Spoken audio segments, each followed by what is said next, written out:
Joining us in the gallery tonight is a young man who truly loves our police. His name is DJ Daniel. He is 13 years old, and he has always dreamed of becoming a police officer. But in 2018, DJ was diagnosed with brain cancer. The doctors gave him 5 months at most to live. That was more than 6 years ago. Since that time, DJ and his dad have been on a quest to make his dream come true, and DJ has been sworn in as an honorary law enforcement officer, actually a number of times. The police love him, the police departments love him. And tonight, DJ, we're going to do you the biggest honor of them all. I am asking our new Secret Service Director, Sean Curran, to officially make you an agent of the United States Secret Service.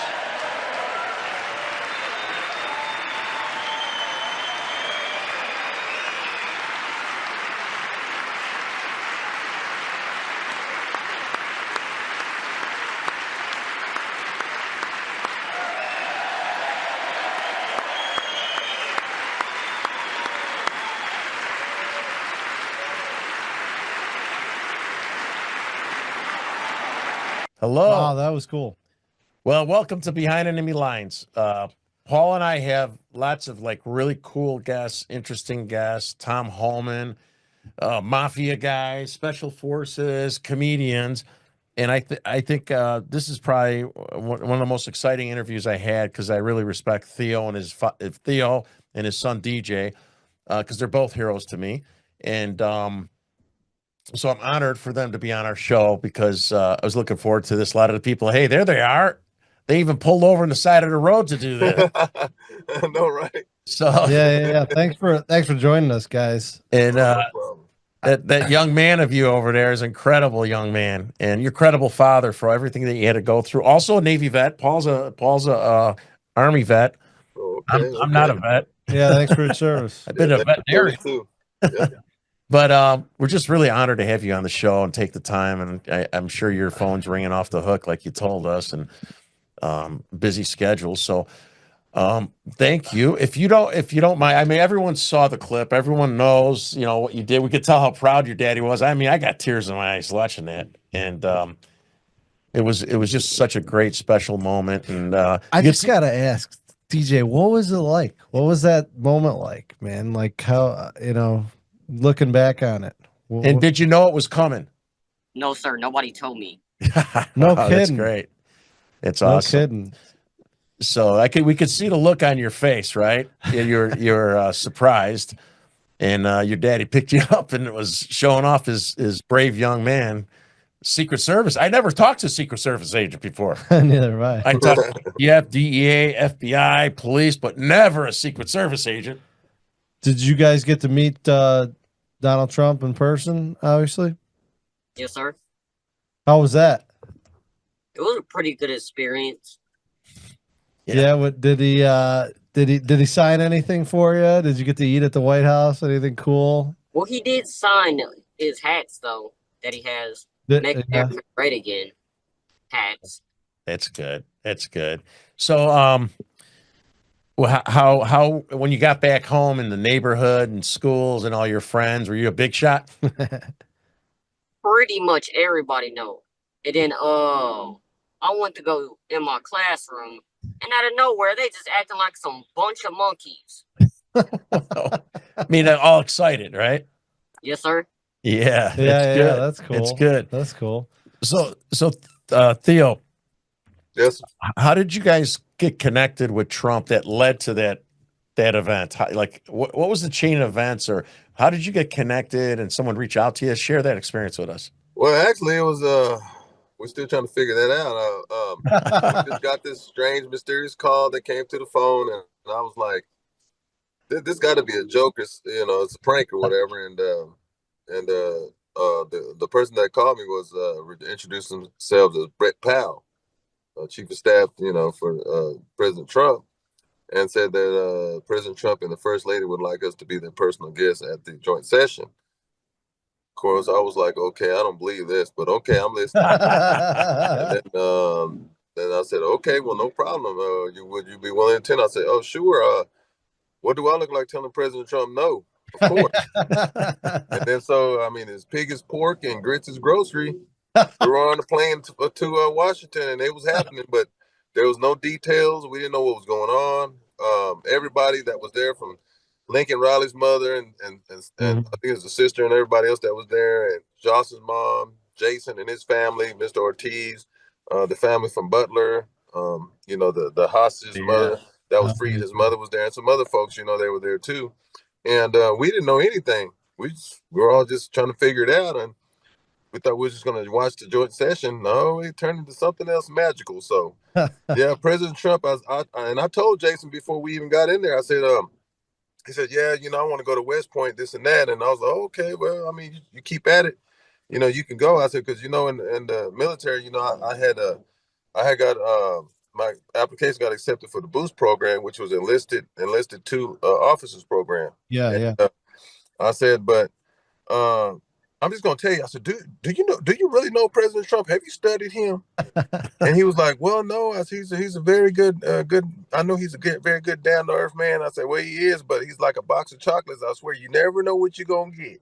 I'm telling you, I wouldn't be surprised if he sit there and do something for you and just make it happen. And no, he was like, you think so? That beforehand? Yeah. I just felt it, because, you know, I mean, you just can tell. Yeah. You know, and so when we got in the joint session there, and President Trump was coming down, and I was noticing one side wasn't standing up or nothing, and, you know, I wasn't really paying attention. You know, we didn't know what was going on. And then he started speaking. One side of the room was clapping, one side wasn't, and I was like, man, what's going on? And then once he got through with everything, let's see, Lincoln Riley's mother was in. You know, they recognized. Nobody didn't clap or anything from that side, and I was like, okay, there's something weird going on here. Then when Joss's mother was being told that, you know, her daughter's going to get a wildlife basin and some other stuff, sanctuary in her daughter's name down in Galveston, they didn't really do anything. Yeah. Then it got to Mr. Ortiz, nothing. Then it got to us, and nobody didn't stand up, but I think one lady, I think her name was one congresswoman named, I think her name was Gillum or something. She's from Long Island. She was the only lone Democrat that stood up. We didn't even know who was Democrat or Republican until about the point, you know, Mr. President Trump, you know, said that those were Democrats. But yeah, I was pretty mad. I ain't gonna lie to you. I was hurt a little bit. My feelings were hurt, and I was just thinking about all them days and like events that they had asked me to go to, and I scraped down to lint in my pocket, selling barbecue plates or selling or pawning myself at the store, you know, at the pawn shop, and get the gas money to go take them where, you know, to make sure I get them to these events, and y'all couldn't stand up for me. It burned me up, because I was like, I literally sacrificed everything I had to get them there, and y'all couldn't even stand up and acknowledge us just for that moment. And you know, they were being selfish. Yeah, I've met some selfish folks in my life, but when you got a whole group of people which title themselves, and you know, before I say that, there are good Democrats out there. Yeah, there are. There's a host of them, but the majority, the representatives that you had at that speech, they embarrassed you. And I hate to put y'all in the same category, but majority rules. And I do apologize that I have to say this, but those Democrats in there was embarrassing. They're selfish.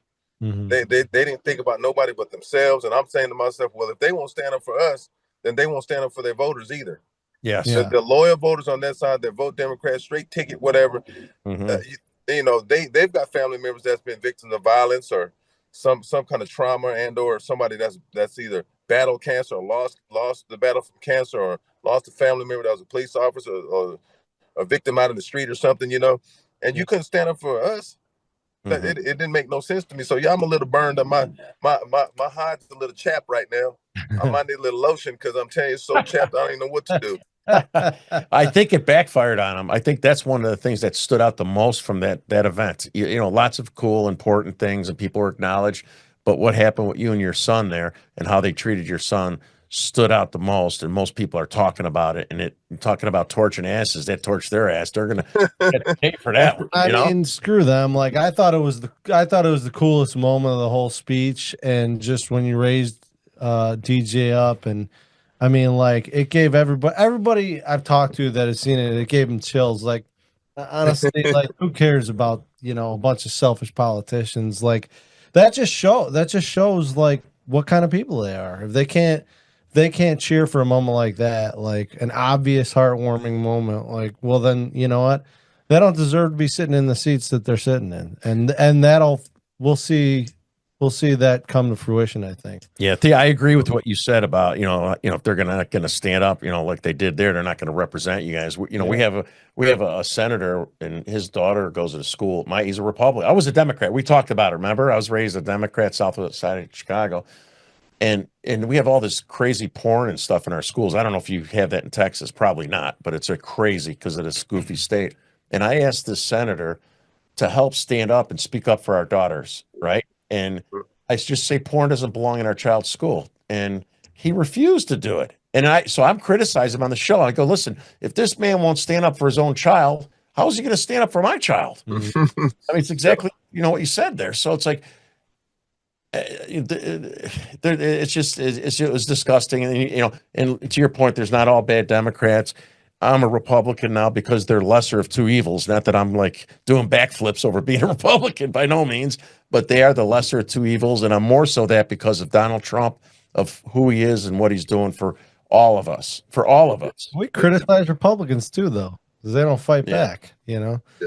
Well, I'll tell you what, they got their huckleberry right here. I'm the dreamboat. Everything's bigger in Texas, so is my mouth. So, there you go. Let's just be respectful. I don't want to have to be country and be nice, nasty, which isn't the problem. I got a backbone. I don't know about them other folks, but I do. And I'm a veteran. I stand on my 10s. I took an oath.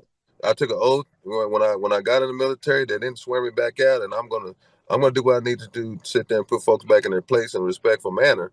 But also, they need to learn how to put their differences aside and just respect the decorum and the position of power. They might not like President. They may not like Donald Trump, but you need to respect President Trump in his full capacity. So, you just don't act like that. They ought to respect you and your son too. What you want? Oh yeah, well that too, that too. And I ain't gonna lie. I mean, I've had a lot of Democrats that's come since we've been at home, and they want to take pictures with him. And I ain't gonna lie. When they first asked me the question, I just kind of stared at them like, "Oh, Jesus, boy, I know I'm gonna catch hell tomorrow." But you know what? Whatever that's in the best interest of sending a positive message out there to the world, because I had eyes on me. Had I said no, then it would have just kept going on. So I had to give some kind of hope, a little bit of beacon of light, olive branch out there, and say, if you're really here to support my son. I know you're not going to apologize, but I see you walking up here. So obviously you really mean that some more folks just don't know how to apologize. Yeah. So I'll let them take pictures and stuff. So I said to myself, well, you took this picture. Y'all couldn't stand up in there, but you stand up on your two legs now. I'm just saying the picture's 1,000 words, Yeah. Yeah. So DJ, what are some of your goals or aspirations? What grade are you in right now? 7th. You're in 7th grade. So what do you want to do after high school? Have you thought that far ahead yet, or no? Like you want to be in law enforcement, the military, Secret Service agent? What do you want to do? Well, I'm not sure if they're gonna let me in the military could consider my condition, so I'm not gonna do that. Yeah. Do you have aspirations to be in law enforcement? Yes, sir. And what because it seems like you had a very, very big interest in law enforcement, right? Even before this, what got your attention of being a police officer?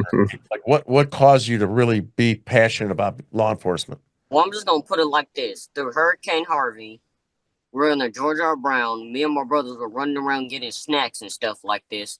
Then these 3 officers came to us, brought us to our dad, and then he asked we're in trouble.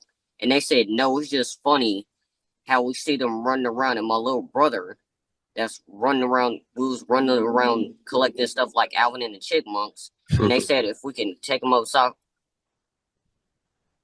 for pizza. Oh, that was nice. That was nice. So DJ, what's this whole ride been like? Do you see yourself as a symbol for other kids that are going through, struggles like yourself? Is that what keeps you going? I know you guys are you're on your way to an event right now where you're getting honored. Is this how important is this stuff to you that show? Are you Being in doing the this for other limelight and everything people? now. Yeah. That's why I cut my hair almost every year. Yeah. Really? Mm-hmm. I mean, my hair ain't gonna grow back. I might as well just go bald. Oh. You know, I've been bald once. I might as well just go permanently bald. Yeah. So how do you like being famous? It's pretty great. Did it take some getting used to, or do you get used to it overnight? I've always been used to it. Yeah, you've been famous locally in your neighborhood, probably, huh? Yes, sir. But mostly in the school. Yeah. Do you get a lot of kids reaching out to you, like from all over? Especially girls. You got a lot of girls reaching out to you? Yes, sir. That's good. I knew that was going to be a yes. Do you even have a chance to get back to them all, or do you just, Yes, sir. at least you got a lineup? Yeah. Not everybody, right? Oh goodness. So Theo, what's this been like for you? I mean, it sounds like you were talking about, you scraping by just to get DJ from event to event. I mean, is this is there a greater purpose in this for you too? I mean, it sounds like could be stressful. Well, I mean, it's not stressful to me no more because I've just I've decided to do something, to take something that's unfortunate, to use it for God's purpose. I ain't gonna lie to you. I've never been such a believer and a faithful person in my life until the Hurricane Harvey went through. Then his brother got shot. My mother was murdered. My dad just passed away. He's been gone for about 6.5 months, and he gets terminal brain cancer. And that just turned everything into positiveness, because we're in this high school of life to learn, and some people forgot that. So you got to trust in what God puts in front of you. At the end of the day, we may not agree with how he do things, but it's always a lesson behind it, and we just got to figure out what it is. It's a puzzle. It's a puzzle of life. You got to figure it out. But yeah. Do you have any lessons learned? Because we talked about me so far, knock on wood, surviving through my 2 cancers, and it's hard enough, and I have younger kids seeing that, but to be a flip side with a younger kid and seeing that, it's just devastating, right? Do you have any lessons learned or messages for parents that might experience what you're going through, and how do you stay strong? I mean, I know you don't have a choice, but it kind of happens. But is there any messaging that you want to share with parents that are experiencing some of the same challenges that you and your son overcame? Well, first and foremost, don't ever doubt that the miracles that God and prayer can do for you. That's first and foremost. Secondly, is don't let it get the best of you and take your peace away. And try to keep it normal as possible. I mean, I don't care what you're going through. Try to keep them busy. You stay positive, and just going to just put in your mind that it's gonna be good. You got to manifest it. If you manifest negativity, it's gonna happen. Now, one thing I do have to share to you is, if you look right here on my neck here, underneath my beard, I don't know if you can see it, but there's a scar there. Yeah. And I had a benign cancerous tumor when I was about 7 years old, and they had to take it out of my thyroid. So I had went through this long time ago with myself, and so it's nothing that you can't overcome. I was a premature child. I was born at 3 pounds. Yeah. Look at me. I'm over 6'3" and 210 pounds. I mean, I'm doing pretty good right now. Yeah.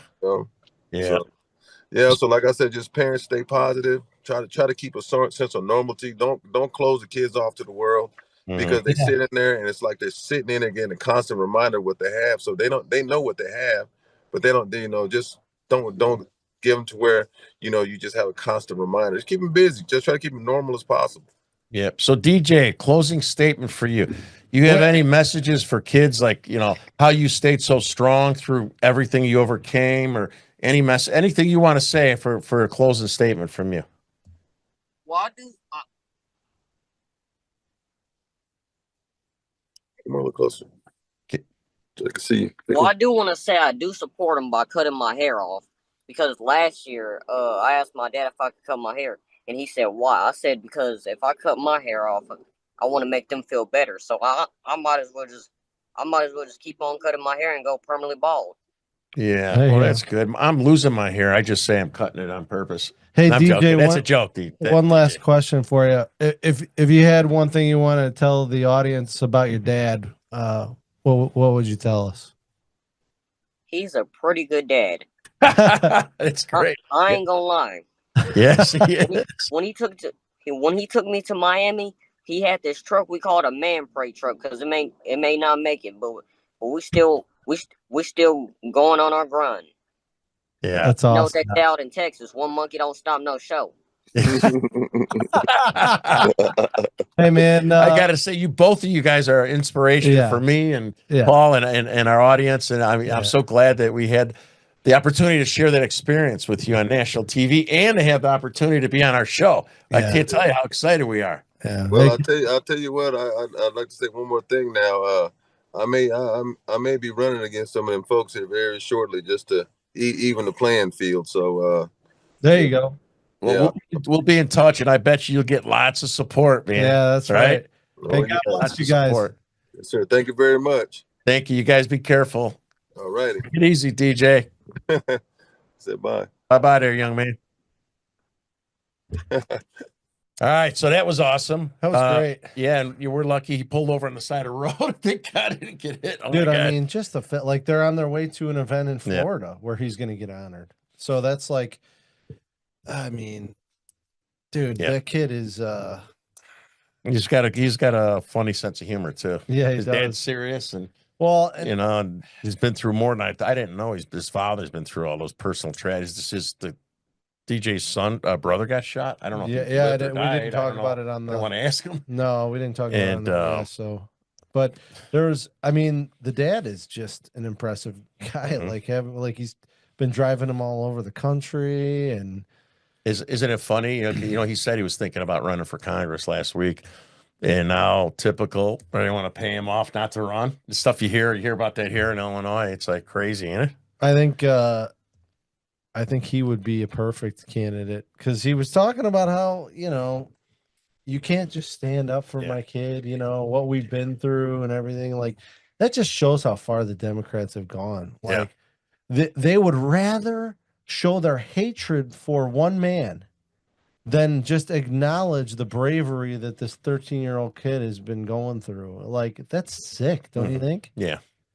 So we're going to change gears, because we have a very, very, very, very big week for Paul and a lot of people in the neighborhood. Last week, the election countdown is here, Terry. Yeah. So I mean, we're gonna spend this time talking about why you should vote for Paul Drabik on Monday, and he's got reasons and evidence right here. Yeah. And let me say, Paul has never said he's going to control the library. He's never said he's going to control the park district, all these other taxing bodies that Mayor Barnett. Actually, he was so desperate he had to lie. I mean, I view that as a good sign. He's desperate. He's if you're running to debt, that means you don't know what you're talking about. No, he wants to have an opinion for parents, all parents. You know, I live in Darien, but my kids go to Downers Grove South High School. They go to the library. They see this crap that Paul's they don't look for it, but this stuff is in there and it's being paid for by parents. Yeah. It's in the high schools, Downers Grove High School. And he's the only person, none of the other two candidates that are endorsed that are Republicans will openly say this, because they're scared. And if you're too scared to say that in an election and what you really represent, you're not worth voting for. So when you vote, you got to vote for just Paul, because he's going to be the only voice representing parents and children and being a man. You're not a man if you don't say what you honestly believe. So go ahead. It's yours, buddy. Terry, my position is that if you are a representative of government in your town, you should be able, even though you have no governance authority over taxing districts of, like, say, the park district or the sanitation commission or, you know, and the library. Or the library. But here's the thing. They have authority over the library. They just don't want to admit it, because the library in Downers Grove is a unit of the government. For example, they use the services of the government like HR and payroll and accounting and stuff like that. Everybody on the library board. The village council appoints the library Who board. interviews the first level of candidates? And the village council and the mayor, I and think. they also pick the candidates. But yeah. you know, one beef that a lot of the citizens of Downers Grove has is there's no transparency around how they decide what library board members get on. But you know what's interesting, Terry? We've been hammering the library board and the library because the library director has broken Illinois law, the Illinois Library Records Confidentiality Act, by responding to a FOIA request and giving out all 25,000 library card holders' names to the public. I would argue that's also a violation of our Fourth Amendment rights, right? Who is she to give out our names to show that we have library cards? That's our personal effects. She's done that. We had drag queen bingo targeted at 7 to 12-year-olds. We had Pride Story Hour targeted at 2 to 6-year-olds, right? We had the book that I pointed out that was targeted at 4 to 8-year-olds in the children's section of the library where my 4 and 2-year-old play feet away with toys, right? Describing a sexual act in detail. Now that was in words with people sitting in the bed. But here, let's take a look, Terry, here we go. How do you make a baby? This is right where those 4 and 8-year-old kids can get their hands on it. And let's just go to these creepy cartoon depictions of naked people, right? Hey, Carrie, come look at this. Engaged in the act. So there they are. Maybe she'll learn something. This is right in the kids section. And you see, take a good look. See that picture there, everybody? See this one right here? Okay, that picture was just taken down by Facebook. I made a post that everybody's freaking out about because I showed this book and this illustration that is in the children's section. And you have sick leftist people who are arguing to me that this is, sex education. Yeah, they're the ones reporting That's sex education for children, for adolescent children and younger. They're reporting you. And Facebook is saying that I'm now restricted because I posted that because it's nudity. But this is okay for kids. This is okay for kids. Okay. The next page. Now they haven't even taken this down yet. Wait till they see the next page. Right?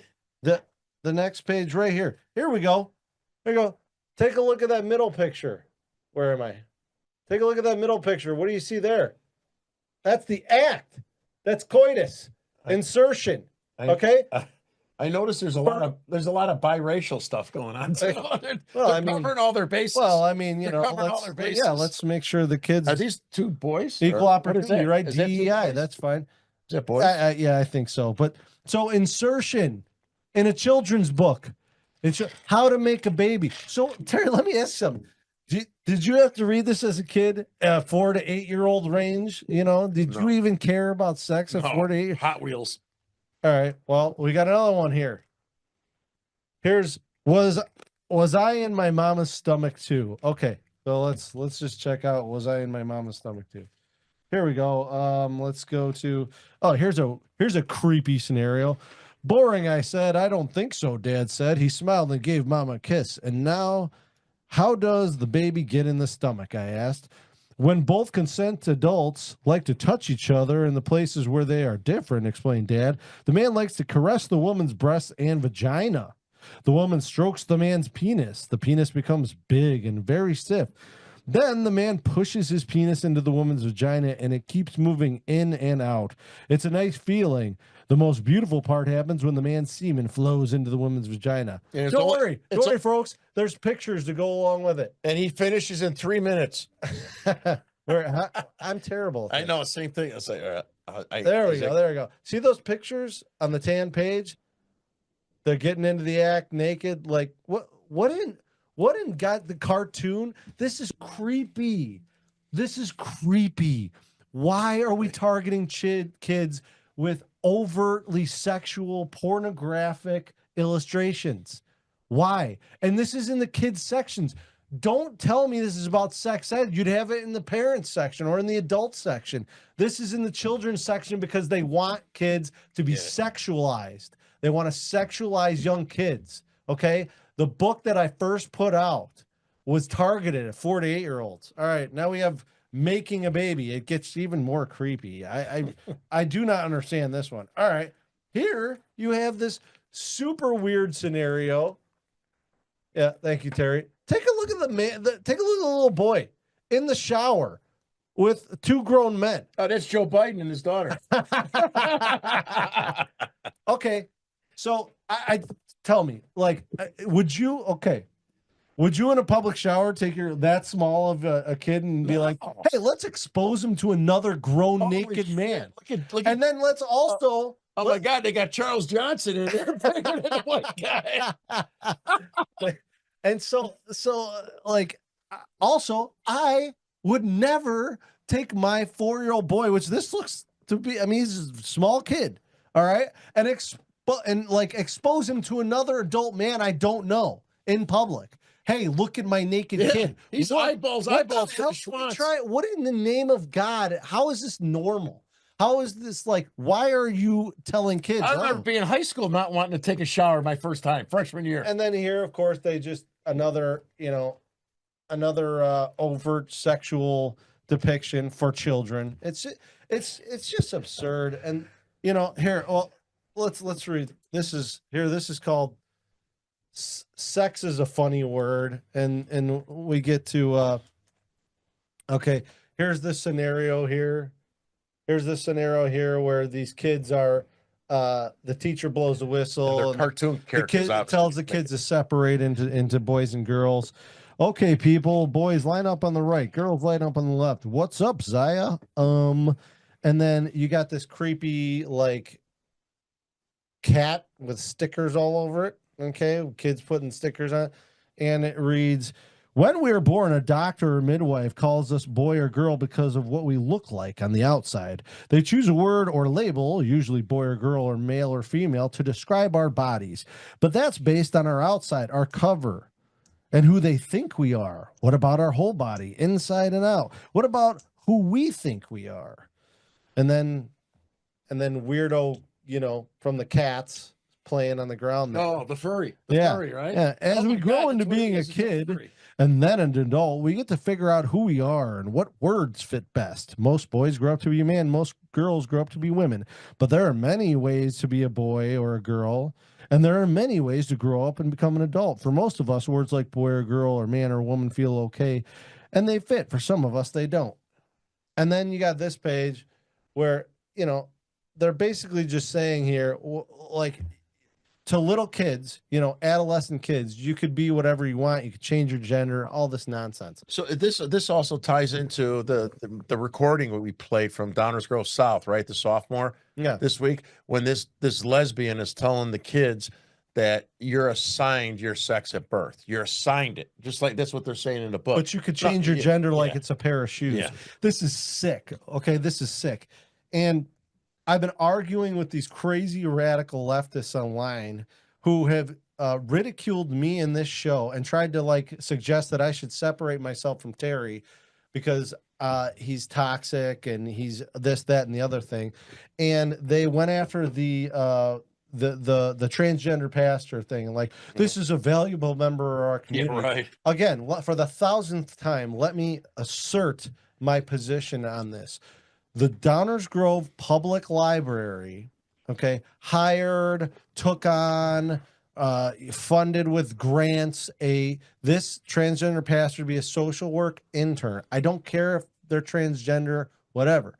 What I care about is at the Methodist Church, they held a transgender Santa Claus event for children. Okay. And then the library took that person on as a social work intern. I am diametrically opposed to this. I do not want the public institution that our tax dollars fund to take on a person who would indoctrinate children with a transgender Santa Claus. For everybody out there who is confused, there are no such thing as transgender children. It's not a thing. If you want to grow up and be an adult and change your gender, that's on you. There's no such thing as Santa either.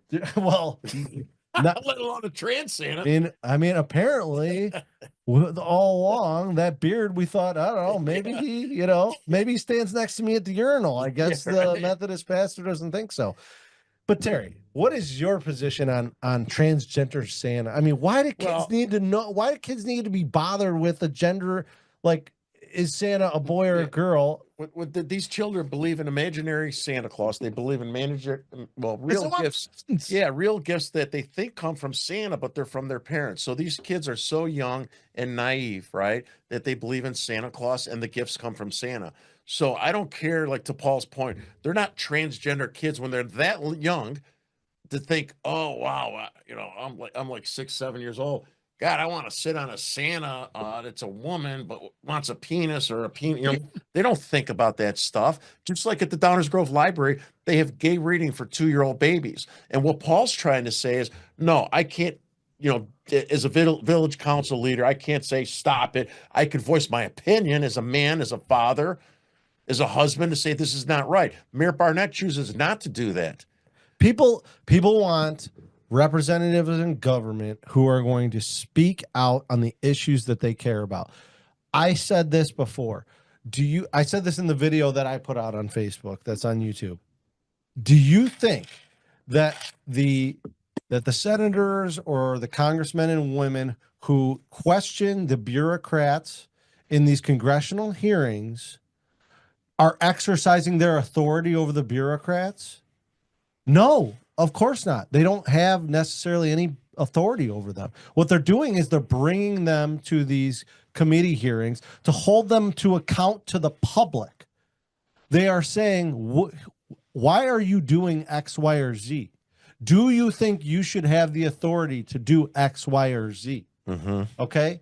Do you think the media, when the media does a story on government, on a bureaucratic agency of any level of government, do you think they are exercising their authority over that bureaucrat or that bureaucratic institution or that politician?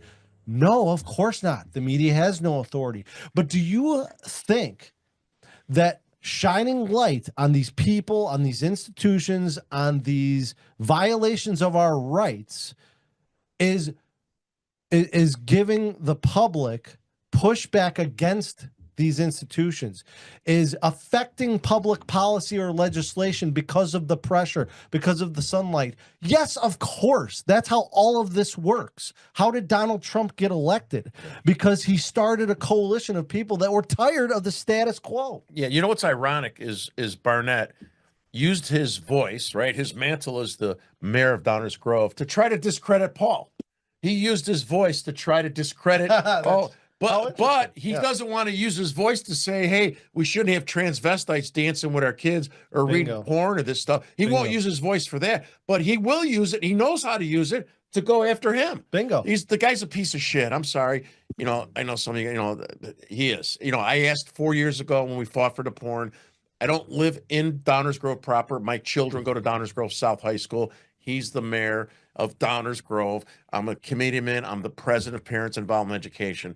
I left him a message. Can you at least say the porn doesn't belong in the school? Right? Nothing from that guy. Crickets for 4 years. I asked my mayor the same thing.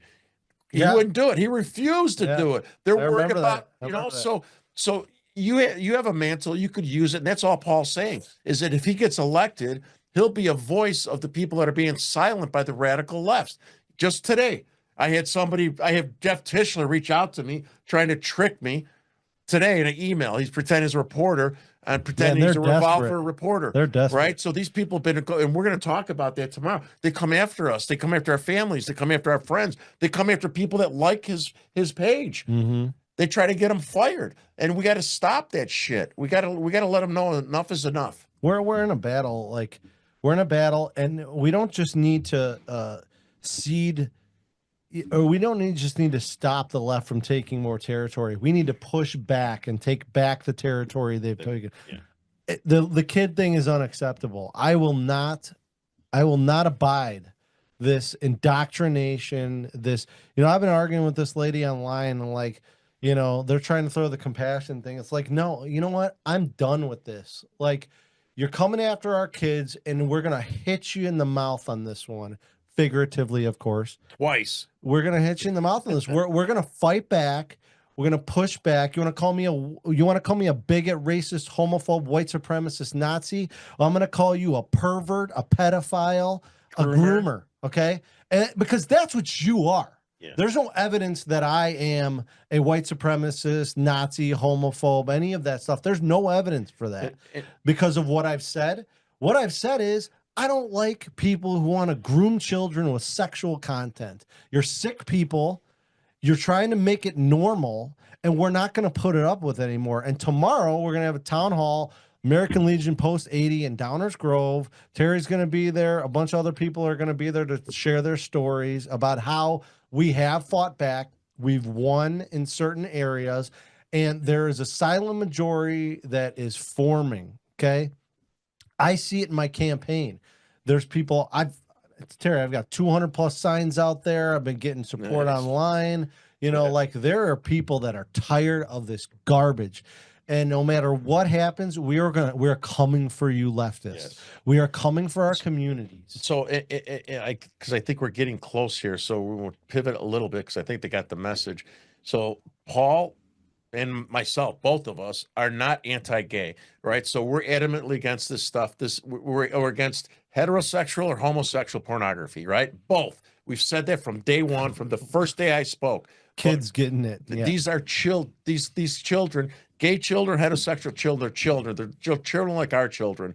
And so we got the left telling us that if a gay child doesn't see the oral sex blowjob in high school, he won't feel included like the heterosexual. So if you use that rationale, heterosexual kids, my twins, got to see blowjobs in the school, they won't feel included. That's a lie. They're children. They don't need to see that shit. And no, they're not going to kill themselves if they don't see porn. I think the leftists are so radical that they think that if they're a gay kid, they're a sexual animal because they have so little respect for them. They're going to say, yeah, they got to see blowjobs. They're horny little sexual gay people. And that's all they think about. No, they're children.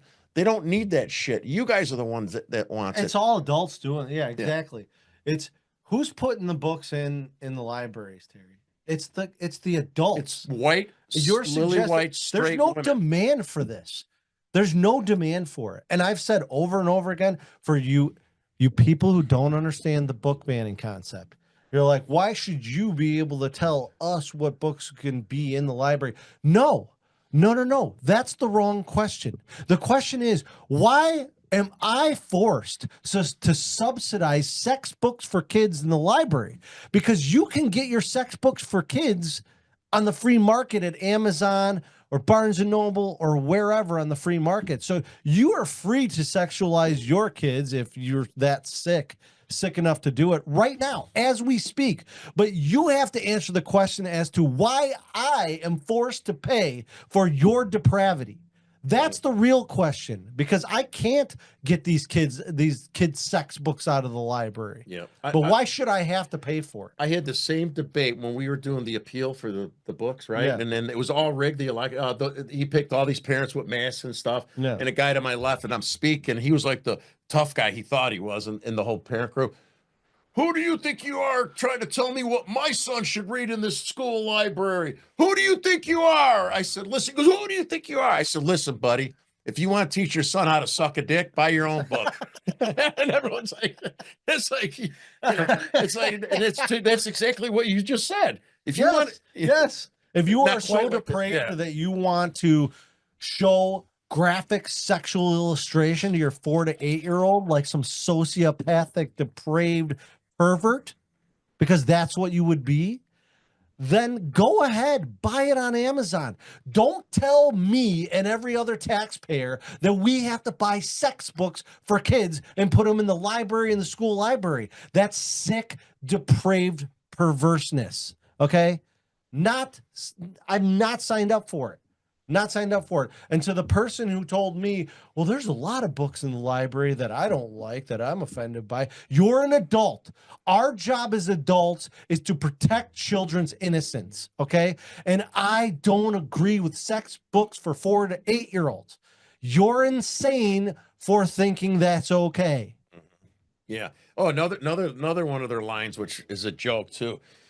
well, your children could get that, but worse on their computers and their phones. I'm like, well, yeah, they can, but it's my job as a parent to try to minimize that as best I can. That's up to me. And that's what I told them at the meeting. I go, it's not up to you to buy porn. Tell me it's not porn and use my money and say too bad and it's not porn when it's porn. I remember that lady saying that. I'm like, are you a child? Are you a little child with this argument? Like, that's right. It's every parent's job to monitor what their kid is doing and how they're behaving. Yes, if you're a good parent, you'll monitor that. But you cannot tell me why it is necessary for the public institution to propagandize, because that's what the book ban bill is, Terry. The book ban bill is not the book ban bill, because as I pointed out, citizens don't have the ability to ban books from the free market, right? So what this bill did was it licensed the state to propagandize with sex books for kids in the public institutions, period. Yeah. Hey, they got any hot lesbians in this one? I'll talk about that later. No. I mean, it's ridiculous. It's ridiculous. And there are people arguing for this stuff. That's how you know how crazy the left has become, is that they will take the position, because they hate Donald Trump so much, that we should sexualize our children.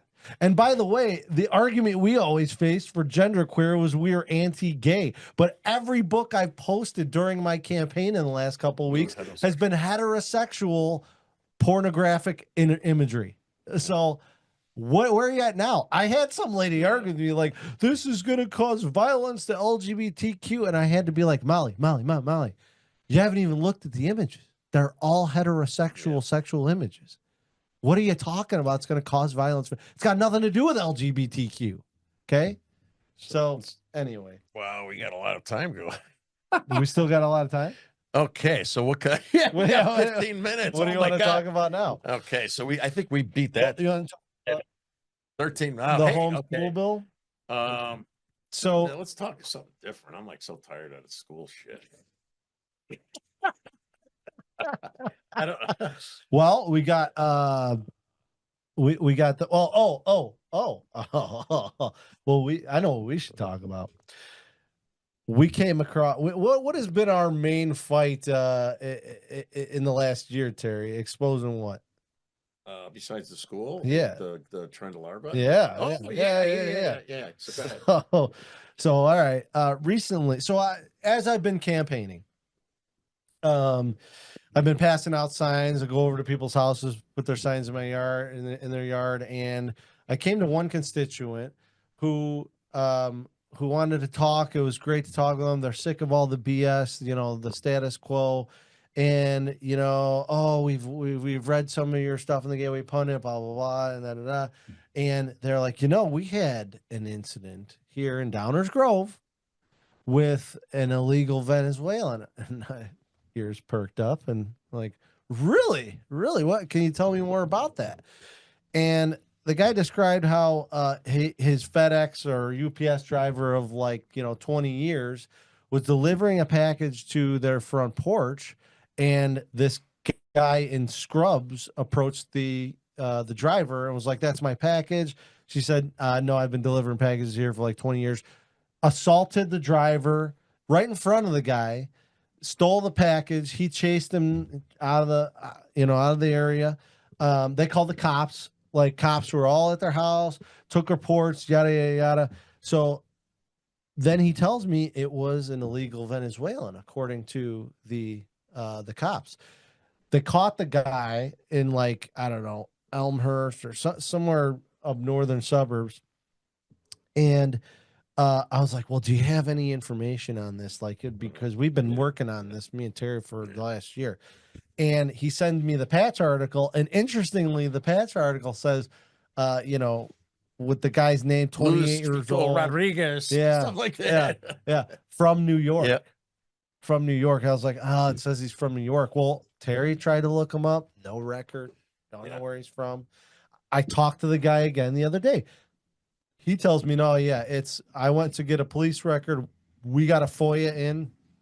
And I think they're being dishonest. Yeah, let me tell about the FOIA. media. I'm Mr. FOIA, by Yeah, the way. yeah. Now, so I asked for per Paul's suggestion. I asked if there's been in the last 2 years, because we thought I wanted to cover 2 years, Yeah. if there's been any immigrants. I didn't say Venezuela. I don't think I said Venezuelan. I'm not sure. That were accused of robbing FedEx or UPS trucks and stuff, and then they have 5 days to respond. And so I on the 5th day, I thought I was supposed to get it. She gets back, oh, I have till the end of the day to respond, right? And if she don't respond, then she responds for another extension saying that they have to get approval to release the information to me. And I'm like, well, that doesn't make sense, because like when we get all those FOIAs from city of Chicago, they just release them. They're police reports, they're incident reports, but they're hiding. And I think they're waiting to stall till after the election. But in the meantime, he found these papers and articles and stuff. And so this guy's definitely a Venezuelan, and he's from New York. So our other Chicago police report FOIAs have these Venezuelans, these Trent Largo guys, they're bouncing from city to city and state to state on purpose, making it hard. So we got a lot of guys that the police picked up here that were from New York, we're from Texas, we're from Michigan. So I'm pretty sure that this guy's absolutely Venezuelan. I'm not saying he's a Trent Largo guy, but he's absolutely a Venezuelan. That's probably what my guy told. He said that the cops told him he was a Venezuelan. Yeah. So the mayor, this goes back to Paul being a voice, right? The very first Trent Largo person that was identified was in Downers Grove by us. Knew he was a gang member. Did not know it was Trent Largo, though. We broke that before anybody in New York. Right? He's a gang member. And at the same time, the mayor is calling them travelers. We need to protect our citizens, but also the travelers, which is the Trent Largo guys, the Venezuelans that are being dumped in the suburbs, while other mayors were not allowing them to be dumped off in their suburbs. And he's trying to criticize Paul, saying, well, I can't control immigration. Well, no one said that, you jerk off. No, not once. So you're lying again. So here's what's interesting, and you're gonna see something on this. At the time, Terry had taken some video of these travelers getting into a car and not Florida license plate. With Florida license plate, a Toyota car with Florida license plates, and not moving on the train to the city. So which I have record of, obviously, made public comments to the mayor. And I called for ordinance like other towns were creating to keep those buses out of our town because of safety reasons. It's not political. It's about safety. We don't know who these people are. We don't know what their backgrounds are. We don't have any police like ensuring that they're actually moving on and then they're not filtering into our community. And lo and behold, we come to find that we have an illegal immigrant who was robbing, UPS or FedEx drivers of their packages right on people's front step in Downers Grove, Just Illinois. to be clear, that's all. I mean, I bet you my right arm, there's way more than that. Keep in mind, 140 Venezuelans were arrested at Oakbrook Mall. My neighbor, a doctor, house was robbed by Venezuelans. Right down the block from me. The Safeway gas station here is full of them. They go through the cars. So there's more. That's the only thing that you found out about. There's going to be more that we don't know. Our mayor dismissed. We'll show that too on the village council. Like this was not, this is like we were silly for even suggesting it. Like, what's silly, Mayor? I'll tell you what's silly. Having a bunch of illegal immigrants show up in your town, not knowing anything about their background, not knowing where they come from, who they are, not having any oversight on who they are, lying about the fact that they've moved on to Chicago when you don't even know it. You weren't at any of those train station drop-offs. We didn't see that because Terry was at every single one of them. So, you don't want the heat, then don't be the mayor. But the irresponsibility, this guy won't call out 2 pedophile teachers at the high school in 3 years. Oh, it's not my responsibility. We don't have control of the school board. He won't call out the park district violating our free speech. Oh, it's not my responsibility. The park district is a separate taxing body. He won't call out pornography in the kids section at the library. He won't call out the fact that the library director has violated Illinois law. Okay? You are not a leader, and I can't wait to be on village council to oppose you openly on any and everything I may disagree with you on, because we need leaders to speak the truth. You do not speak the truth. You hide it. You suppress it. Okay? When you think video gambling is unnecessary in your town, you'll send out marketing emails saying don't vote for it on a referendum. You don't have any control over that. That was a people's referendum to vote on. But you had no problem telling people your insignificant opinion about video gambling. You, Mayor, have endorsed 2 candidates in this race, not named Paul Drabik, supposed Republicans.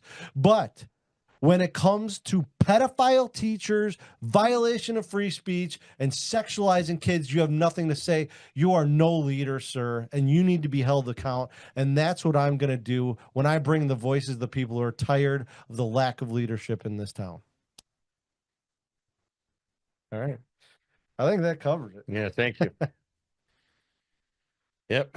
That was good. So you guys, you're going to see this Thursday night. We're going to be actually, when this is airing, at Paul's event. Yeah. And so those of you that don't vote for, haven't voted for him yet, please vote for him. Please, tell people to vote for him. It's time Paul to Drabik. have change. Only Paul Drabik. Only Paul Drabik. Yeah, forget the other 2 Forget weasels. the other 2 guys. They won't even stand up and be a man and say porn and transvestites don't belong in the neighborhood. 5 out of the 6 candidates that I know of, I think 5 out of the 6 candidates have been endorsed. So you know what the establishment wants. Not me, because I'm the people's candidate calling for citizens' rights, business owner rights, property owner rights, not government rights. Because there's no such thing as government rights. It's called authority. Thank you. Thank you.